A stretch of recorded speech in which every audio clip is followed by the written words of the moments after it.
উফ, যা গরম! চলে এলাম চট করে একটু ছাদে হাওয়া খাবো বলে, কিন্তু হাওয়া তো একদমই নেই। তবে গাছেরা এই যে পাতাগুলো নড়ছে দেখছো, এগুলো প্রকৃতির হাওয়া না, এগুলো হচ্ছে কৃত্রিম হাওয়া, এই এসির হাওয়াটা। তো যাই হোক, চলে যখন এলাম, তোমাদের একটু দেখাই। এই যে এই যে গাছটা দেখছো, বহু পুরনো একটা বেল গাছ। এই বেল গাছে সারা বছর বেল ধরে। এবং এই বাড়িতে যখন প্রথম এসেছি তখন রাত্রিবেলা এই বেল পড়ার শব্দে ঘুম ভেঙে যেত এবং ভয় পেয়ে যেতাম। তো এখন ইউজ টু হয়ে গেছি। আর এর সাথে সাথে, এবং এটা নাকি শোনা যায় যে ব্রহ্মদৈত্য থাকে, কিন্তু আমি কখনো দেখিনি এবং ভয়ও পাই না।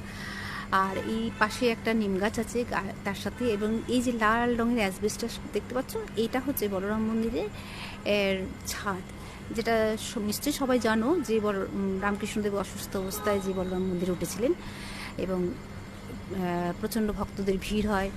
আর এর সাথে সাথে এর পাশেই রয়েছে এই বাগবাজার বোরোলিন হাউস, এটা আমার বাড়ির পাশেই।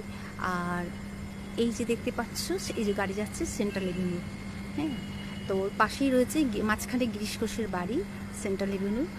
তো আমার বাড়ির আশেপাশে অনেক স্মৃতি, মানে পুরনো কলকাতা যাকে বলে, অনেক স্মৃতি বিজড়িত জিনিস আছে। তো সেখান থেকে একটু একটু করে তোমাদের পরিচয় করাবো। আর যেটা আর একটু